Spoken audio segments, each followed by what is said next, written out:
Hi friends, today we're going to be looking at my favorite books of 2025.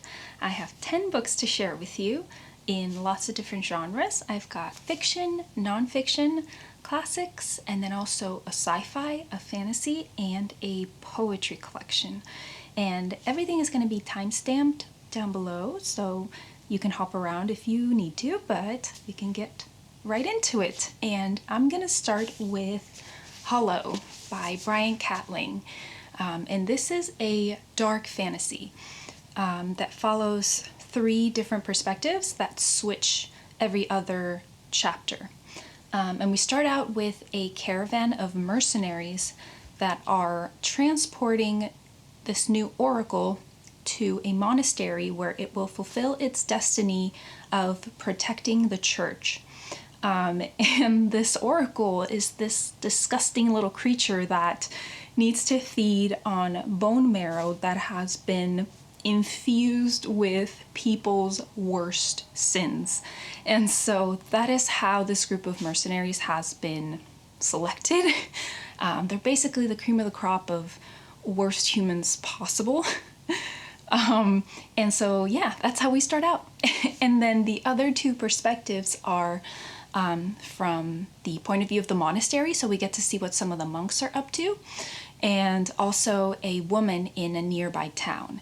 And we get to see how it is that their different stories sort of come together and converge at the end of the book. And right from the start, we are expected to kind of take things in without fully understanding them, which I personally really enjoyed because I was just kind of in for the ride. I really didn't know what the book was about at all, so just kind of letting it unfold was very fun for me. But things do kind of make a lot more sense as the story goes on, but it is the kind of book where some things are left vague, suggested, or just not really explained. And so, I think that's just good to know. I personally enjoy that. I think it's fun to be left to fill in the gaps, so I didn't mind it.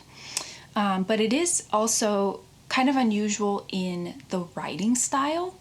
It's very descriptive, and it really creates a very strong sense of atmosphere and setting, while some of the particulars are left kind of nebulous sometimes, which might be frustrating for some people if you're not into that kind of writing, but personally, I really, really enjoyed it.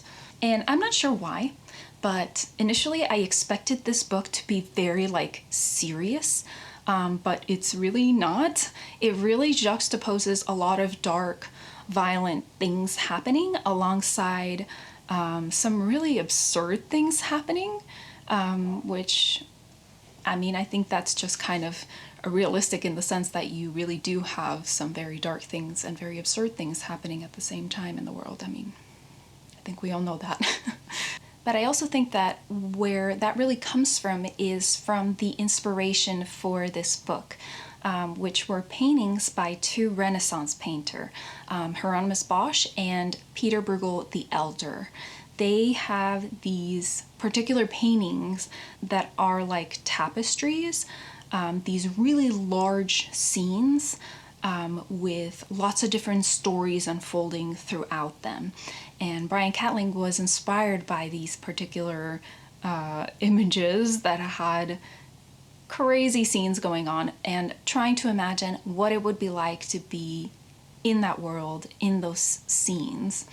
So specifically, Bosch's The Garden of Earthly Delights, that is actually mentioned in the book, and so is The Artist, which if you have never seen that painting, I do highly, highly suggest looking it up because I will post it in the description actually, so you can look at it, because it is, I think, very surprising to see that that painting was made during the Renaissance, because I think a very common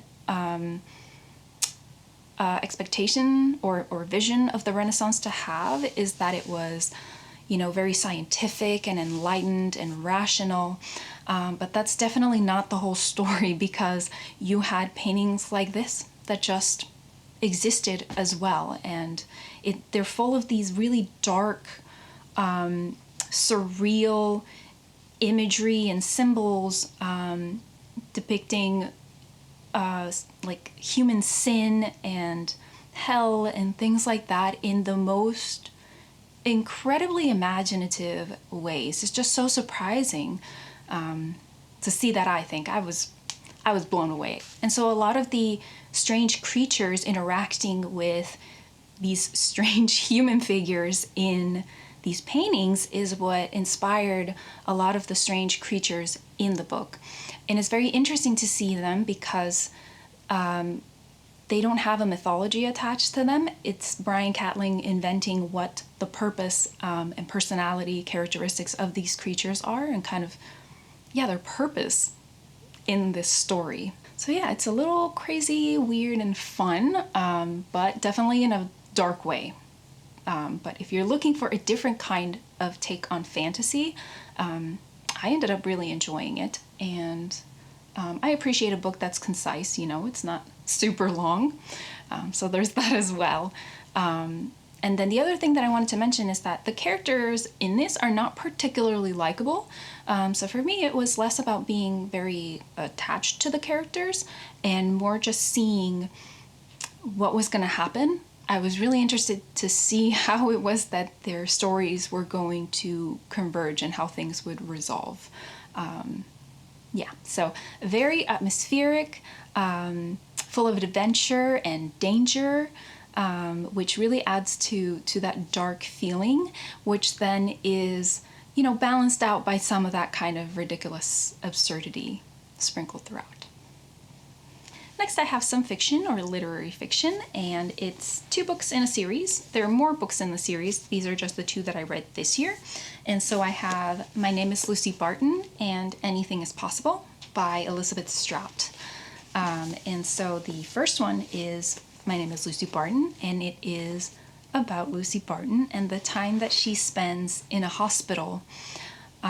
She goes in for just a simple appendix operation, but then she experiences some complications that they are never able to really understand, but they are bad enough that she ends up needing to stay at the hospital for over 2 months. So 3 weeks into her stay at the hospital, her mother suddenly shows up to visit her at the hospital for 5 nights.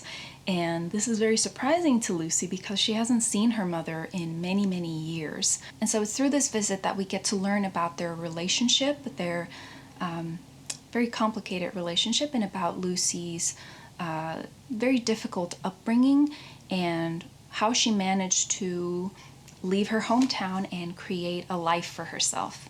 And so this really moves back and forth in time quite a bit as we get to know about her past, and we also get hints about people that she grew up with in her hometown of Gash, Illinois, which connects to the sequel, and we'll talk about that in a second. But it is also because gossiping is one of the ways that her mother finds it easiest to try to connect to Lucy. So it's a slow novel about people and relationships and the difficulties of communicating and connecting, sometimes especially with the people that we love the most. And it centers a mother-daughter relationship, which I definitely love. So the sequel's pretty different. In this one, each chapter is a short story or vignette following individuals that are somehow connected to Gash and Lucy Barton more or less directly. And she does make an appearance herself in this book, and that's a great chapter in here. But this book is not about Lucy. It isn't about seeing her through other people's eyes. It is very much about each individual character, centering each chapter. So as we're getting to know these characters, we also get to know other characters, and it really is like a puzzle, putting together a picture of all these different people in this town, and we're getting to know about them from hearing from other people and also from themselves. So it was really fun getting to know all the people in the town and all the different ways that they are connected and affected by each other. And because we're following different people, very often the reader is kind of aware of certain things that the characters are not, and that's always a fun dynamic to have. So it really creates almost like a diorama of this community, this town, and it emphasizes how place and time really contribute to people's lives just as much as other people and circumstances do. So yeah, I really enjoyed both. I'm definitely going to keep going with this series and with this author because I just think she's great. Next, we're going to move on to some nonfiction, and the first one is going to be Notes on Camp by Susan Sontag, and this little pamphlet is made up of 2 essays. The first one is Notes on Camp, which is really a breakdown in list form of what camp is and what it isn't, in the author's opinion. And the reason that I enjoyed this so much, I think, is because it's such a simple sort of thing. I really enjoy campy things, but I had never thought to delve deeper into exploring the boundaries of what it is or isn't. And so that it was just very fun to get a glimpse into that idea of just delving deeper into a certain theme or idea, I guess. She goes into a lot of examples in this, and I feel like it's a lot easier to think of modern examples of camp, but I found it very interesting to hear about older forms of camp or applying the term to slightly older things, I guess. So for example, she mentions Oscar Wilde and then also the Art Nouveau, which is an art movement that was all about applying very art for art's sake, kind of really ornate and beautiful aesthetics to often very common objects, so like furniture or cutlery and stuff like that. And so it really makes sense to apply the word camp to those things. I just never would have thought about it, and I just thought that was very enlightening and like in a fun way. And the second essay is A One Culture and the New Sensibility, which is really arguing against elitism in art, essentially. It really argues that there aren't two separate high and low cultures, that during this time in the 60s when she was writing this, she argues that they were converging and becoming one. And her point isn't to say that there shouldn't be standards for evaluating art, but that, you know, our modern sensibility for art and media isn't inherently inferior to older, more classical forms of art. And these were really like an intro for me to Susan Sontag, because I have this big book of essays of hers, and I just kind of wanted to ease into essays because they can feel a little bit intimidating, I think. But I'm very excited to keep going with more of her essays because these were great. Next is All the Beauty in the World by Patrick Bringley, and this one is a memoir about the decade that he worked at the Met Museum in New York, and kind of the circumstances that made him want to take that job over the job that he had previously had working at the New Yorker. And I really enjoyed getting to know about his life and his love of art, and also how his experience of working at the museum allowed him to get to know the museum to a degree that most people never could. He developed such a deep familiarity with like the different sections of the museum and almost like a friendship with certain artworks. And he also talks about different kinds of conversations and interactions he had with other people that worked at the museum and also patrons that visited the museum. Is very wholesome and heartwarming to see how the experience really helped him move forward in his life. And I listened to this one on audio, which I do recommend. It is narrated by the author. Next is Sculpting in Time by Andrei Tarkovsky. And this one deserves a little bit of an intro because it's a little niche. I watched 2 of his movies in 2024, Mirror and Stalker. He was a Soviet-Russian filmmaker who had a very unique and visionary style of filmmaking, and I just really connected very deeply with his movies. And so when I found out that he had written a book, I got very excited because it feels like a privilege to get any kind of ability to pick at his brain, you know? So the premise of the book really is to talk about his philosophies on filmmaking, but also a lot on art, more generally, I found. And in his writing, as in his movies, his passion comes through so strongly. You really get a really good picture of him as a person, and an idea of how he saw the world as well. And so even though I'm not personally interested in filmmaking, that wasn't really a problem, in the sense that the book really isn't so much about practical information. He mentions in the intro that he would get letters from people that would watch his movies, and so he had sort of three types of people. The first one would be people who would say, I watched your movie, I hated it, I didn't understand it, and I don't think it should exist. Then people who would say, I watched your movie, I didn't understand it, but I would really like to understand. And then the third one were people who would say, I watched your movie, it was amazing, I saw myself in it, and I connected so deeply with it. And of course, the last one are the kind of people that kept him going. But he mentions how it was because of the feedback, all three types of feedback made him want to write this book, to talk about his ideas and how he saw, his way of filmmaking. So the book is called Sculpting in Time because that's really how he described his way of making movies. His movies got more and more abstract over time because he really felt that movies had barely scratched the surface of their potential. He really felt that it was a disservice to that potential to constrain movies to follow the same sort of structure and pattern that theater and literature does. So for example, he really favored poetic associations to create structure and continuity in his movies, rather than following a very rigid plot line. And he acknowledges too, just like with poems, some poems are going to really work and connect with some people and others won't. And that's just kind of how it is.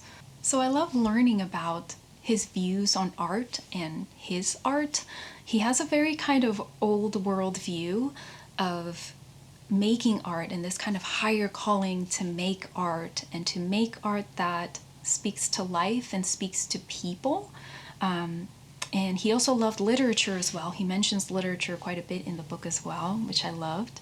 And he was really intense with his standards and his ideals, which, I might not agree with every single one, but I still find it very admirable and inspirational. And it was just a joy to learn about, a little bit at least of how his mind worked. So especially if you also enjoy his movies and or art and art cinema, I thought this book was amazing. Next, I have another book that I found very inspiring, and it is The Inner Life of the Artist, Conversations from the Atelier by Juliette Aristides. And the author is a contemporary artist who has really championed the Atelier movement or classical movement, which is all about embracing classical forms of art making and traditional methods of learning to make art as well. So think like old masters type paintings and sculptures and the kind of methods that they would have learned. And she has written many practical books on drawing and painting, but this one's pretty different because it mixes memoir and essays. And the point of it is a lot more kind of motivational and inspirational. And it really invites the reader to kind of slow down and unplug and connect to the simple and beautiful things in life, the things that make us human and that bring meaning and purpose to our lives. So I do want to read from this because I feel like it really speaks for itself. Artificial intelligence could write this book for me by the time I drink a cup of coffee. Yet it has taken me my whole life to say these words. I could also have someone live my life for me and wake me up when it's over. But I choose to live my own life, think my own thoughts, and make my own mistakes.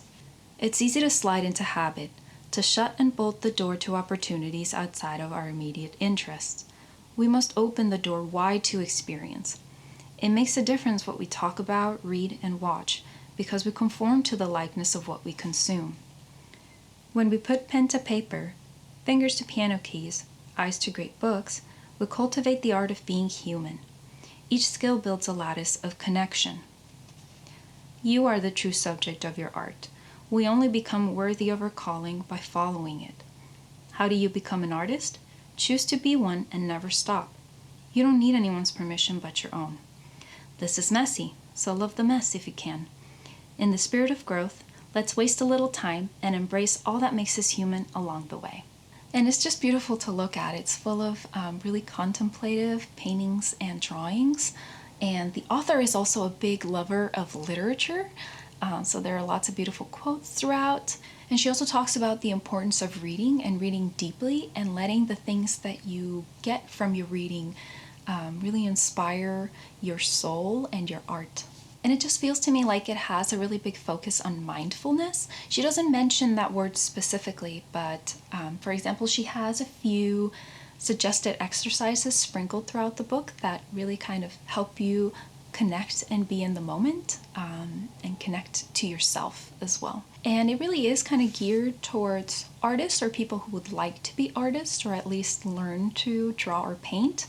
But I really do think that if you appreciate art, literature, and nature, you might also really enjoy this book.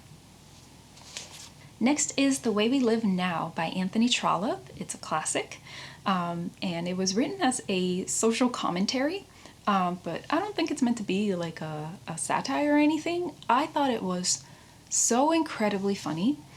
I am not sure if Trollope really intended it to be as funny as I found it. But that's the cool thing about classics. I think, we can read them with our modern eyes and not Victorian ones and still get a lot out of them. There is a large cast of characters, but I didn't find it hard to keep up with them. They're very distinct. I listened to it in audio book format, and I listened to the narration by Timothy West, and I really enjoyed that. So you have characters in all kinds of rungs of society, all facing different kinds of challenges and difficulties, and making very questionable decisions for how to try to improve their lives. And so they're really challenging norms and expectations of the time, but in very morally inappropriate ways. And the book also really highlights a lot of the injustices and prejudices that women of different classes dealt with at the time. And then also how the increase in social mobility really caused everyone's ethics to loosen.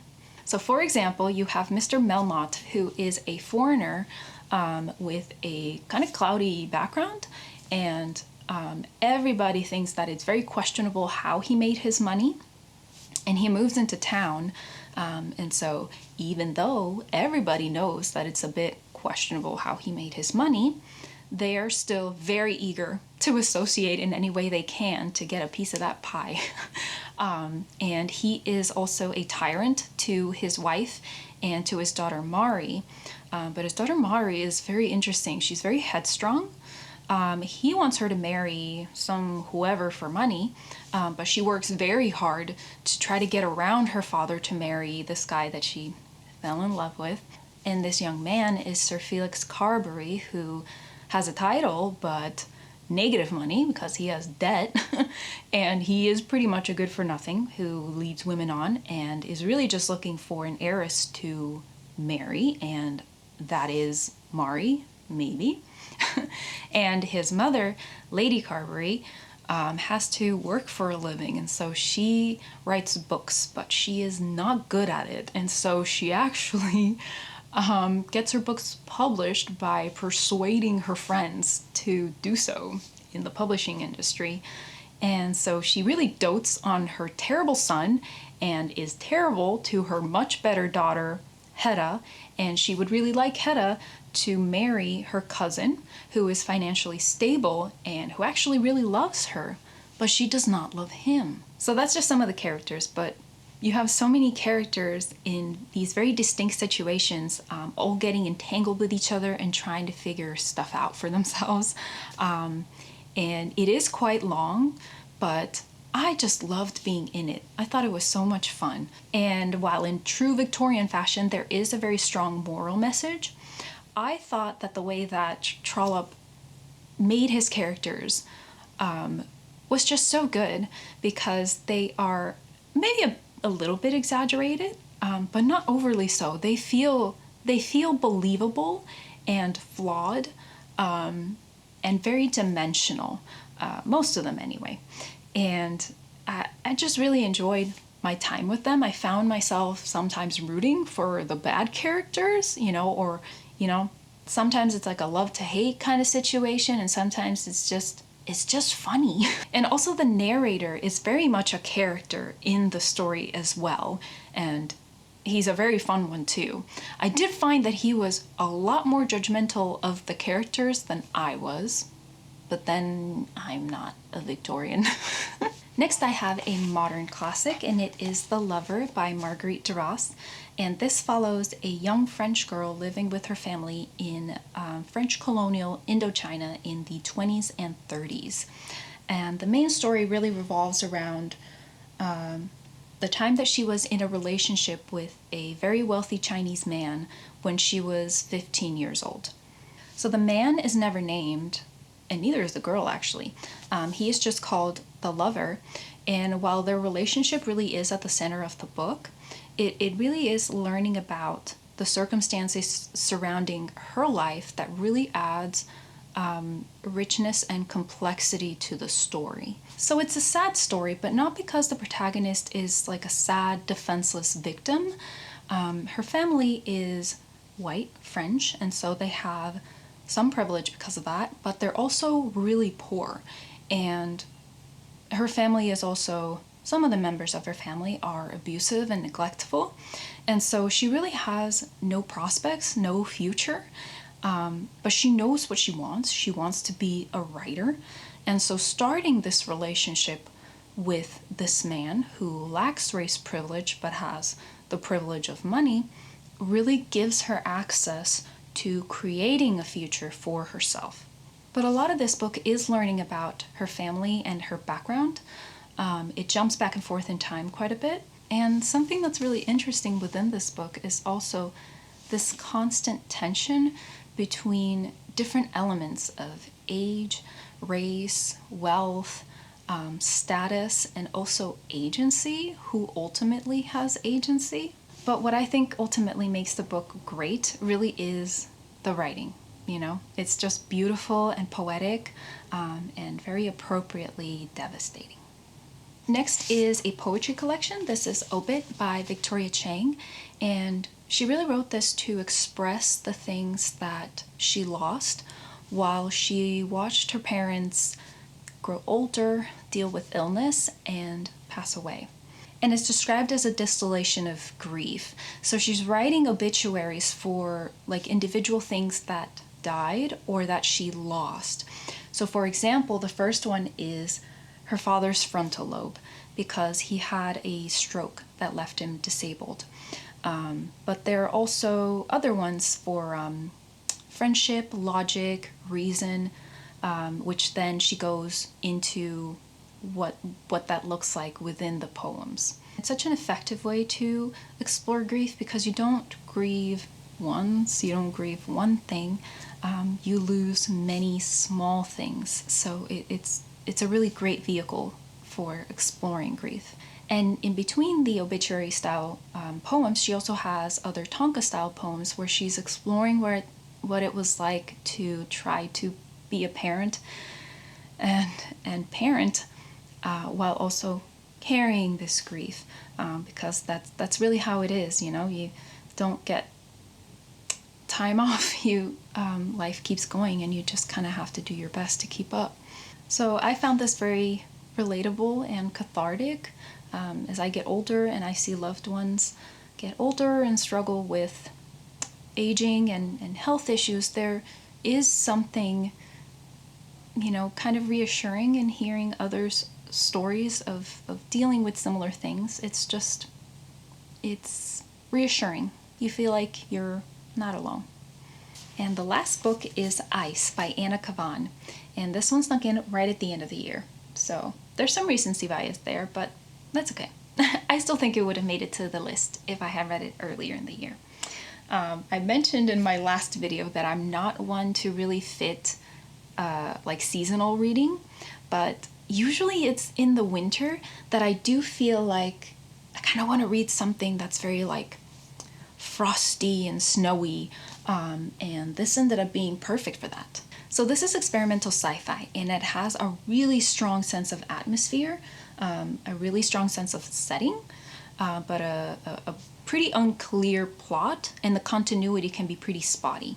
So it's very dreamlike and disorienting, but the one consistent plot point is that we are following the main character, who is a man who is very obsessively and compulsively searching for this girl in this world that is very dystopian and apocalyptic. And he's traveling between these unidentified countries that are war-torn and very inhospitable. And also the world is at the same time being covered by ice.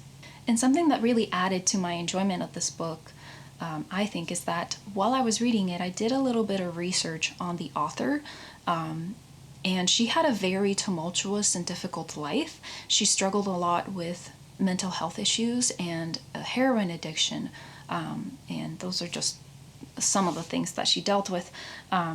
But knowing about those things, I think, really kind of helped me see connections between some of the elements in here, and some of the things that she might have been feeling and experiencing and dealing with herself.